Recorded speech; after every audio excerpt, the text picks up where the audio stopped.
નમસ્કાર દર્શક મિત્રો, સ્વાગત છે આપનું મંતવ્ય ન્યૂઝમાં। ગુજરાત એટ 10 સાથે હું છું અંકિતા। નજર કરીએ મહત્વપૂર્ણ સમાચારો પર। ખાડિયા ખાતે યોજાયેલી જનસભામાં નાયબ મુખ્યમંત્રી હર્ષ સંઘવીએ અશોક ભટ્ટને યાદ કરી શ્રદ્ધાંજલિ આપી હતી। તેમણે ભાજપ સરકારના વિકાસ કાર્યોની વાત કરી અને ખાડિયા વિસ્તારમાં થયેલા પરિવર્તનનો ઉલ્લેખ કર્યો હતો। કોંગ્રેસ પર નિશાન સાધતા તેમણે ભૂતકાળની પરિસ્થિતિ અને સુરક્ષાના મુદ્દાઓ ઉઠાવ્યા હતા।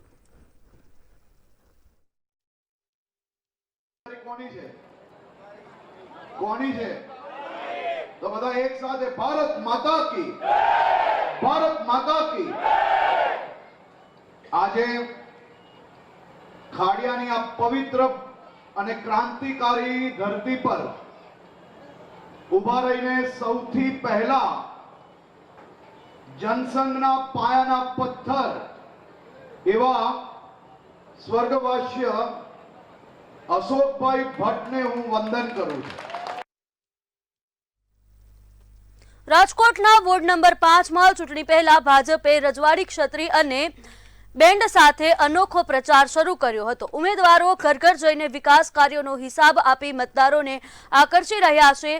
તેઓ દાવો કર્યો છે કે છેલ્લા 5 વર્ષમાં દરેક વિસ્તારમાં સમાન વિકાસ થયો છે।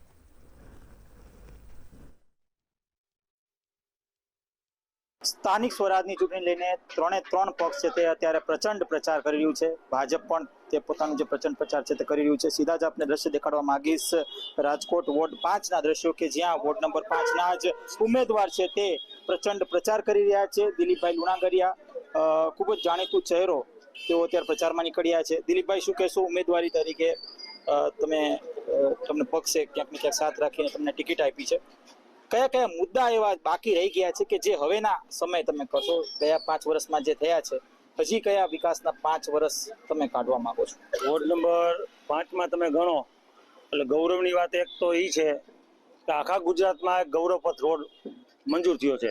એટલે ગુજરાતમાં બીજા નંબરનો ગૌરવપથ રોડ અમારે પેડક રોડથી લઈ અને ગ્રીનલેન્ડ રોડ પાણીના ટાંકા સુધીનો જે ગૌરવપથ રોડ, ત્યાર પછી નવું આરોગ્ય ભવન, નવી વોર્ડ ઓફિસ, શાહ નંબર 72નું નવી, પછી શાહ નંબર 67નું રિનોવેશન, ઓડિટોરિયમ નવું અમારે, તે પછી કોમ્યુનિટી હોલ। અત્યારે જો અમારા વોર્ડમાં ગણી તો પ્રજાલક્ષી સુવિધામાં બીજું કંઈ બાકી રહ્યું નથી। અને 67 નંબર સ્કૂલમાં અમે નવું હજી આરોગ્ય ભવન આપવા જઈ રહ્યા છીએ, એ પણ મંજૂર થઈ રહ્યું છે। ચૂંટણી પછી એનું કામ ચાલુ થઈ જશે। ખાસ વિકાસના ઘણા બધા કાર્યો થયા છે। તમે ફાયરમાં પણ રહ્યા છો, ફાયરના ચેરમેન તરીકે સમિતિના। શું કહેશો ફાયર માટે હવે કઈ કઈ પ્રકારની જે કામો છે તે થવા જોઈએ? અગ્નિકાંડ થયું હતું, શું કહેશો? ટીઆરપી ગેમ ઝોન પછી જે પબ્લિકમાં જે નિરાશા હતી ફાયર પ્રત્યે, એ 2.5 વર્ષ અમે બહુ શાંતિથી અને એને ટેકલ કરી અને નાના મોટા જે ઇસ્યુ હતા એ બધા પબ્લિકના પૂરા કરી અને જે એનઓસીનું હતું એનઓસીમાં પણ અમે ઘણા સુધારા વધારા કરી અને પબ્લિકને શાંતિ થઈ જાય, પબ્લિકને કંઈ હરિયાપટ્ટી ન થાય, પબ્લિક ખોટી હેરાન ન થાય, એના માટેના ઘણા અમે સુધારા કર્યા। અત્યારે પબ્લિક ફાયરના જે એનઓસીથી લઈને ઘણી ખુશ છે। અને બીજું તમે આ વિસ્તારમાં જોવો છો કે રોડ રસ્તાની જે પોઝિશન જોવો છો, એટલે આ વિસ્તારમાં બીજું અમારે કંઈ કરવાની જરૂર છે નહીં। અને નાના મોટા પ્રશ્નો આવતા હોય તો અમે એનું તાત્કાલિક સોલ્યુશન કરી છે। રસીલાબેન, એક મહિલા તરીકે શું કહેશો? આગામી 5 વર્ષમાં કયા એવા કામ છે તે કરવા માંગો છો એક મહિલા તરીકે? મહિલા તરીકે 5 વર્ષ મેં કોર્પોરેટર રહી ચૂકી છું। મહિલાઓને લગતા મેં પ્રશ્નો સાંભળ્યા છે। મહિલાઓને વધારે પડતા પ્રશ્નો એ જ હોય છે લાઇટ, પાણી અને રસ્તા માટેના। એ પ્રશ્નો હું જ્યારે પણ હું નીકળું છું વિસ્તારમાં સવારે સ્કૂટર લઈને, જ્યાં બહેનો કામ કરતા હોય ત્યાં ઊભી રહું છું, મારી ડાયરીમાં નોંધ લઉં છું અને એ કામ હું પૂરા કરવાની પૂરેપૂરી કોશિશ કરું છું। આ વિસ્તાર ખૂબ જ મોટો છે અને હવે એવા કયા કામો છે કે જે તમે ઈચ્છો છો કે આગામી 5 વર્ષમાં ખરા અર્થમાં થવા જોઈએ? અમારે આ વિસ્તાર થોડોક આગળ, બહુ ઝાઝો આગળ છે, એટલે એના માટે જો અમે પ્રયત્ન આ વખતે કરવાના છે કે આરોગ્ય કેન્દ્ર આ બાજુ પણ લોકો લાભ લઈ શકે, એના માટે પણ અમે પૂરી તૈયારીમાં છે। 4 કોર્પોરેટર અમે સાથે મળી અને ડિસિઝન લેશું અને આ વિસ્તારમાં એક આરોગ્ય કેન્દ્ર નાનું એવું પણ હોવું જોઈએ, એના માટે અમે પૂરી તૈયારી કરશું। સ્પષ્ટપણે એક તૈયારી બતાવી રહ્યા છે 4 ઉમેદવારો। સ્થાનિક પણ આપણી સાથે છે, સ્થાનિકોને પણ પૂછશું તેઓ શું કહી રહ્યા છે। શું કહેશો? ચોક્કસથી ખાસ વાત કરવામાં આવે તો કહી શકાય કે જે રીતના અત્યારે એક માહોલ, અત્યારે પ્રચંડ પ્રચારનો માહોલ ચાલી રહ્યો છે, તેના જ વચ્ચે સ્થાનિકો પણ અત્યારે ક્યાંક ને ક્યાંક તમામ જે પક્ષો છે તેમને આવરી રહ્યા છે, ત્યારે ભાજપ દ્વારા પણ એક પ્રચંડ પ્રચાર છે તે કરવામાં આવી રહ્યો છે અને જે દાવાઓ કહી શકાય કે પહેલા થઈ ચૂક્યા છે, હજુ પણ એ જ પ્રકારના જે દાવાઓ છે તે ભાજપના જે ઉમેદવારો છે તે કરી રહ્યા છે કે આગામી 5 વર્ષમાં પણ એ જ પ્રકારની જે કામગીરી છે તે થવાની છે. લલિત વ્યાસ સાથે ધ્રુવ, રાજકોટ. પાલિતાણાના વોર્ડ નંબર 6 માં ભાજપ કાર્યાલયના ઉદ્ઘાટન પ્રસંગે કેન્દ્રીય મંત્રી મનસુખ માંડવિયા ઉપસ્થિત રહ્યા હતા. તેમના આગમન સાથે સ્થાનિક સ્વરાજની ચૂંટણી પહેલા જ ભાજપે શક્તિ પ્રદર્શન કર્યું હતું. મોટી સંખ્યામાં કાર્યકરો જોડાતા પ્રચારમાં ઉત્સાહ જોવા મળ્યો હતો.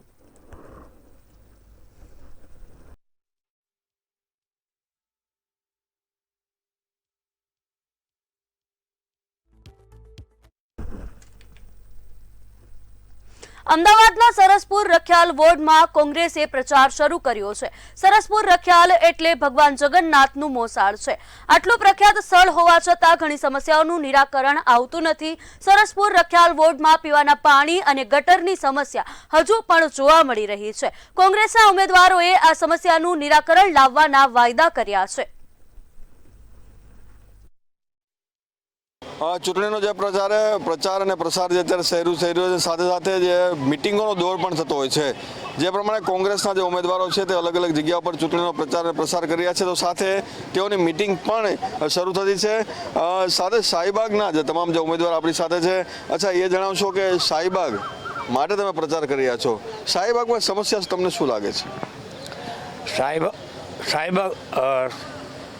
શાહીબાગની અંદર સમસ્યા તો અપરંપાર છે. સૌથી મોટી અહીંયા પાણીના ભરાવાની સમસ્યા છે. જે સોસાયટી 4 રસ્તા ચાલીઓમાં 2 દિવસ સુધી પાણી ભરાઈ રહે છે. ચોમાસાનું 1 ઇંચ વરસાદ પડે છે તો બી પાણીનો ભરાવો થઈ જાય છે. અહીંયા ગરીબ લોકો જે ચાલીઓમાં રહે છે એમાં આ લોકો જોવા પણ આવતા નથી. મને લાગતું નથી 5 વર્ષમાં મેયર કંઈ આ બાજુ ચાલીઓમાં કોઈ રાઉન્ડ બી માર્યો હોય. એમને તો શું છે કે સારા મોટા સર્કલો બનાવવા છે, ફોટોગ્રાફી કરવી છે અને મુકાવી છે. જય શ્રી કૃષ્ણ. મહિલાઓના માટે સુરક્ષા માટે અલગ અલગ સુવિધાઓ હોવી જોઈએ. એમને અહીંયા સ્વિમિંગ પુલો આ સાઈડમાં છે તો થોડું થાય. બીજી વસ્તુ, મહિલાઓ માટે અત્યારે સૌથી વધારે તો મોંઘવારી ઓછી થાય એ વધારે જરૂરી છે, કારણ કે મહિલાઓ માટે ઘર ચલાવવું બહુ અઘરું છે. શાક માર્કેટ હોવું જોઈએ. શાક માર્કેટ તો હોવું જ જોઈએ, સસ્તું હોવું જ જોઈએ. સમસ્યાઓ જોવા જઈએ તો એશિયાનું સૌથી મોટું સિવિલ હોસ્પિટલ આપણું કહેવાય છે. સિવિલ હોસ્પિટલ કોંગ્રેસ પાર્ટીએ બનાવેલું છે. અમે જે રીતે ચાલીઓમાં એમાં ફરીએ છીએ તો અહીંના જે ચાલીઓમાં રહેનારા લોકો છે એ બધાની અત્યારે એક જ તકલીફ છે કે સિવિલને આટલું મોટું હોસ્પિટલ જો બનાવવામાં આવ્યું છે તો અહીંયા રોડ રસ્તાની બહુ જ તકલીફ છે. 108ને આવવા જવા માટે બી પુષ્કળ તકલીફ થાય છે. અમે તો કોરોનાની અંદર બી આ બધી તકલીફો જોયેલી છે. 10 રૂપિયા ખર્ચો પછી તમે ભરો. મોંઘવારી ત્યાં છે ને. મેયર છે તો આ બાજુ અમીર કે યાને ઘેવર, એ લોકો અમીરનું છે ને. શાહીબાગ, શાંતિપુરા, ગજાનંદ, પીથમપુરા એ બધું ગરીબોનું છે. એટલે 2 ભાગ પડી ચૂક્યા છે ને આ ભાગની સાથે સાથે આ જે ભાગ છે તેનું વિભાજન ના થાય, લોકો એક સાથે રહે, સુખ શાંતિથી રહે. સાથે સાથે જે પ્રમાણે કોંગ્રેસના મેનિફેસ્ટોની અંદર છે કે નળ, ગટર, રસ્તા અને શુદ્ધ પીવાનું પાણી, સારું એજ્યુકેશન, આ તમામ વસ્તુઓને લઈને આગામી દિવસોમાં પણ લોકો સુધી જાય, સારી પેનલ, સારી જીતે તેવી લોકોની આશા પણ રહેલી છે. કેમેરામેન એલેક્સ સાથે મીર દુધરેજા, મંતવ્ય ન્યૂઝ, અમદાવાદ. આગળ વડોદરાથી સમાચાર સામે આવી રહ્યા છે, જ્યાં વડોદરામાં ભવ્ય કેસરિયા યાત્રા છે તે યોજાય છે. વડોદરાથી આ સમાચાર સામે આવી રહ્યા છે, જ્યાં વોર્ડ નંબર 15માં ભવ્ય કેસરિયા યાત્રા છે તે યોજાઈ છે. 4 ઉમેદવારો ઉત્સાહપૂર્વક યાત્રાનું આયોજન કર્યું હતું. ઉમેદવારો દ્વારા આ આયોજન કરવામાં આવ્યું હતું. સ્થાનિકો અને કાર્યકર્તાઓ યાત્રામાં જોડાયા હતા. વડોદરામાં વોર્ડ નંબર 15માં ભવ્ય યાત્રા યોજાઈ હતી. ઠેર ઠેર પુષ્પવર્ષા અને ફટાકડા ફોડી અને ઉજવણી કરવામાં આવી હતી. ઉમા 4 રસ્તાથી કલાદર્શન 4 રસ્તા સુધી યાત્રા નીકળી હતી. વડોદરાથી સમાચાર સામે આવી રહ્યા છે, જ્યાં ભવ્ય કેસરિયા યાત્રાનું આયોજન કરવામાં આવ્યું હતું. વોર્ડ નંબર 15માં ભવ્ય કેસરિયા યાત્રા યોજાઈ હતી. વોર્ડ નંબર 15ના જનસંપર્ક કાર્યાલયથી ઉમા 4 રસ્તા, નાલંદા, ટાંકી, કલાદર્શન 4 રસ્તા, પરિવાર 4 રસ્તા, પરશુરામ ગાર્ડન સુધીની એક ભવ્ય કેસરિયા રેલીનું આયોજન કરવામાં આવેલું છે. જેમાં મોટી સંખ્યામાં યુવાનો જોડાયા છે અને સાથે સાથે વોર્ડની જનતા પણ જોડાયેલી છે. સારો, બહુ જ સરસ પ્રતિસાદ છે. લોકોનો ભારતીય જનતા પાર્ટી ઉપરનો વિશ્વાસ એકદમ મક્કમ છે અને લોકોએ એવું મન બનાવી લીધું છે કે ભલે કોઈ પણ વ્યક્તિને જે વિવાદ કરવા હોય કે જે કરવું એ કરે, પણ ભારતીય જનતા પાર્ટીના વિકાસની આગળ કોઈ વસ્તુ આવવાની. આજની આ મહારેલીમાં સંખ્યાની ગણતરી કરવી ખૂબ અઘરી છે, કેમ કે આ મહારેલી આપ જોઈ રહ્યા છો કે કેસરીઓ પૂરેપૂરો એકલા વોર્ડ નંબર 15માં ને આખા વડોદરામાં લહેરાઈ ગયો છે. ન ગણતરીમાં આવે એવી અકલ્પનીય જીત થવાની છે અને આજનું આ રિહર્સલ જોઈને આપ જોઈ શકો છો કે 28મીનું અમારી વિજય રેલી કેટલી મોટી હશે. દિન પ્રતિદિન સ્કૂલમાં અભ્યાસ કરતા બાળકોમાં મારામારીની ઘટના હવે સામાન્ય બનતી જઈ રહી છે. અમદાવાદ શહેરના નારોલ વટવા રોડ પર આવેલ ઈસનપુર પબ્લિક સ્કૂલમાં પરીક્ષા પૂર્ણ થયા બાદ 2 વિદ્યાર્થીઓ વચ્ચે મારામારી થઈ હતી. ક્લાસરૂમમાં 2 વિદ્યાર્થીઓના ઝઘડામાં વચ્ચે પડેલા વિદ્યાર્થીને એક વિદ્યાર્થીએ આંખમાં પરિકર મારી દેતા ગંભીર ઈજાઓ થઈ હતી. વિદ્યાર્થીને સારવાર માટે હોસ્પિટલમાં દાખલ કરવામાં આવ્યો અને તેનું ઓપરેશન કરાયું છે. વિદ્યાર્થીના પિતાએ સમગ્ર મામલે નારોલ પોલીસ સ્ટેશનમાં વિદ્યાર્થી વિરુદ્ધ ફરિયાદ નોંધાવી છે.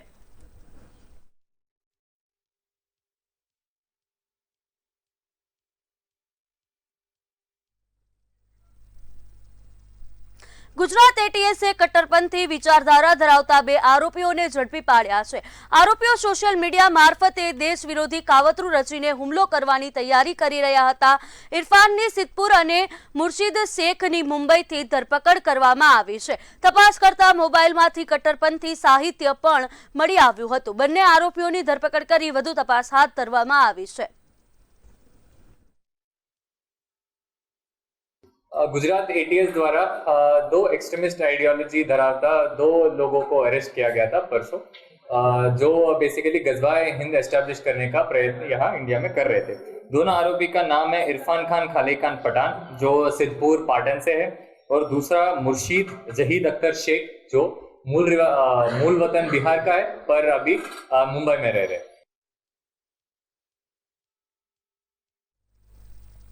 રાજકોટ ગ્રામ્ય એસઓજી બ્રાન્ચે આટકોટ પોલીસ સ્ટેશન વિસ્તારમાં ગુંદાળા ચોકડી પાસેથી બાતમીના આધારે એક ઇસમને શંકાસ્પદ હાલતમાં પકડી લીધો હતો.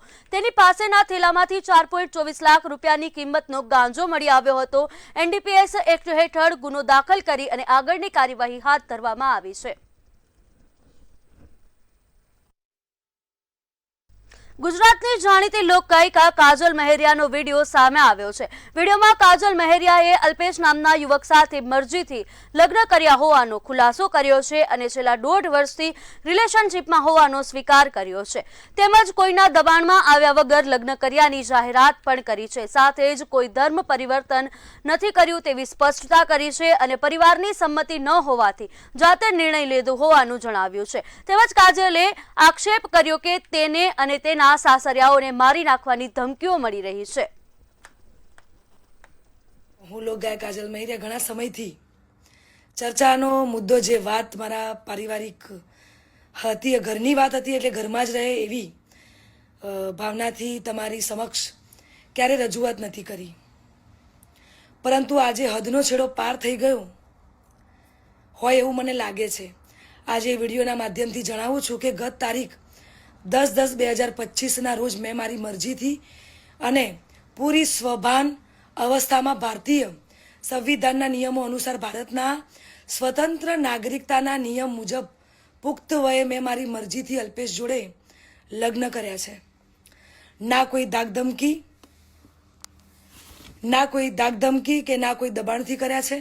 અલ્પેશ અને મારું પોતાનું રિલેશન છેલ્લા 1.5 વર્ષથી હતું.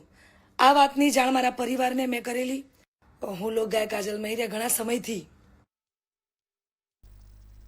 મહેસાણાના વિજાપુરમાં બળવંતસિંહ ચાવડા પોતાના પુત્ર સિદ્ધાર્થ અને મુકેશને ઓસ્ટ્રેલિયા મોકલવા માટે કબૂતરબાજ એજન્ટ નિલેશ બ્રહ્મભટ્ટના સંપર્કમાં આવ્યા હતા અને 64 લાખમાં સોદો નક્કી થયો હતો. યોજના અનુસાર ડાબલા ચોકડી નજીક આવેલા રાધે ગેસ્ટ હાઉસમાં રૂપિયા આપવાના હતા, પરંતુ ત્યાં હાજર એજન્ટના મળતિયા લોકોએ પિસ્તોલ બતાવી 64 લાખ લૂંટી ફરાર થઈ ગયા હતા. આ દરમિયાન નિલેશના 2 માણસો આજે સિદ્ધરાજસિંહના ફાધર જે અને હાલના ફરિયાદી બળવંતસિંહના કોન્ટેક્ટ કરેલો અને બંને વસઈ ખાતે હોટલમાં ડાબલા ચોકડી ખાતે હોટલમાં રોકાયેલા હતા. એક વ્યક્તિ દીઠ 32 લાખ એટલે ટોટલ 64 લાખ રૂપિયા રોકડ અમારી સાથે અમે નિલેશ એજન્ટને કામ આપેલું. નિલેશ એજન્ટે બીજા દિવસ મારા બાબલા સિદ્ધરાજને અને મુકેશ વંઢારાને તો દિલ્હી ટિકિટ કરાવી, દિલ્હી ગયા. તોથી નિલેશ એજન્ટે 2 માણસો હોય મોકલ્યા અને અમારા માણસને હોય પૈસા બતાવો એટલે તારા બાબલાની ઓસ્ટ્રેલિયાની ટિકિટ કરી દઈએ અમે. તે અમે આવ્યા 2 માણસો હોય અમે પૈસા પેમેન્ટ બતાવી, પૈસા ઘણા થેલામાં ભર્યા એટલે રિવોલ્વરની અણી પર લઈને ભાગી ગયા. ધંધુકામાં હત્યાના આરોપી સામે તંત્રની કડક કાર્યવાહી કરવામાં આવી હતી. ધંધુકા પોલીસ પ્રાંત અધિકારી, મામલતદાર અને ચીફ ઓફિસરની હાજરીમાં ખાટલીવાડ વિસ્તારમાં 3 ગેરકાયદે દબાણો તોડી પાડવામાં આવ્યા હતા. સાથે જ હાઈવે રોડ પરના 15 જેટલા દબાણો હટાવવામાં આવ્યા હતા અને મોટી પોલીસ ફોર્સની હાજરીમાં ડિમોલેશનની કામગીરી હાથ ધરાઈ હતી.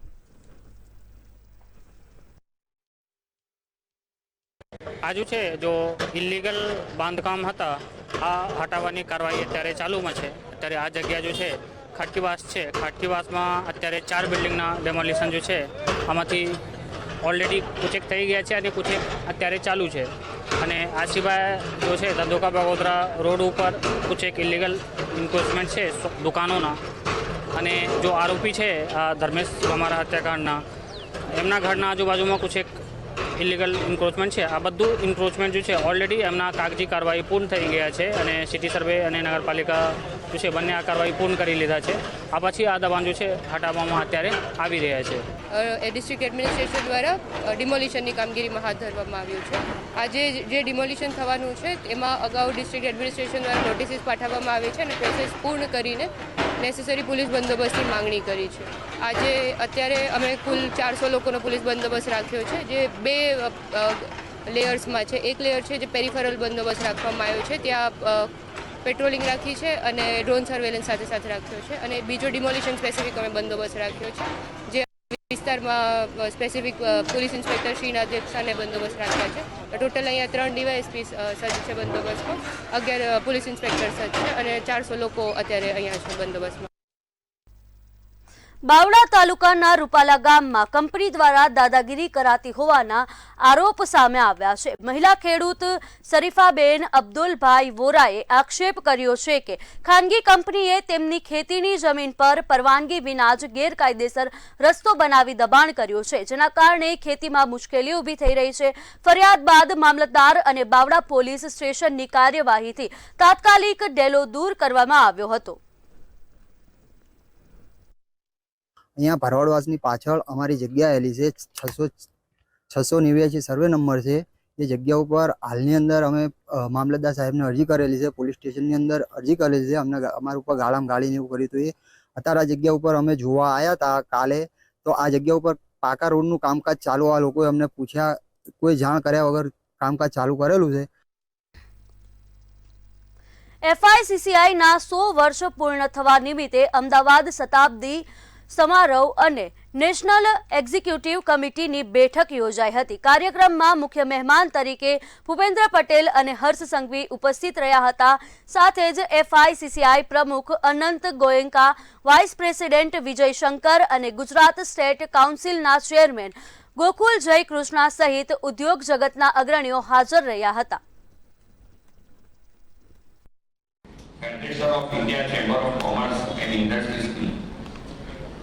શતાબ્દી યાત્રાની ઉજવણીનો આ ગરિમામય અવસર છે. વિશ્વ નેતા અને યશસ્વી વડાપ્રધાન શ્રી નરેન્દ્રભાઈ મોદીના નેતૃત્વમાં આપણે આઝાદીની શતાબ્દી ઉજવવા તરફ ઝડપભેર આગળ વધી રહ્યા છીએ. We are starting off our 100th year of FICCI, and it's really an honor to have Chief Minister here with us and address us about the future of Gujarat. For us in FICCI, we have 4 priorities that we are focusing on this year. We are focusing on R&D and innovation, कि how do we take up our investment in R&D as private enterprise. Second area is ease of doing business. Third is trade and supply chain security, which is becoming more and more important.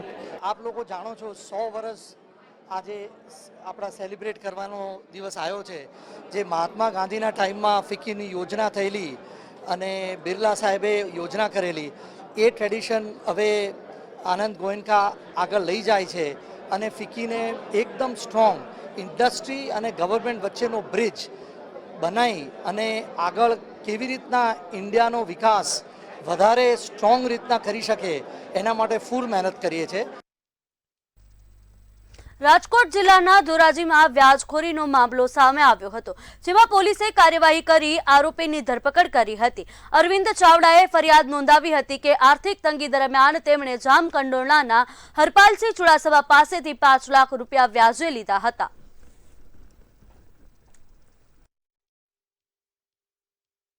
Dhoraji police station વિસ્તારમાં એક પરિવારને વર્ષ 2023થી 2026 સુધી સતત ચાલેલી વ્યાજખોરી અને મકાન પચાવી પડાવવા લેવાની ઘટનામાં આરોપી હરપાલસિંહ ચુડાસમા રહે જામકંડોરના વિરુદ્ધ ફરિયાદ નોંધવામાં આવી છે. ફરિયાદી અરવિંદભાઈ દેવરાજભાઈ ચાવડા રહે ધોરાજી પોતાની કેન્ટીનનો ધંધો ચલાવવા માટે આશરે 3 વર્ષ પૂર્વે આરોપી પાસેથી ₹5,03% માસિક વ્યાજ લીધેલા હતા. ગુજરાત એટ 10 માં હાલ બસ આટલું જ. વધુ સમાચાર માટે જોતા રહો મંતવ્ય ન્યૂઝ. નમસ્કાર.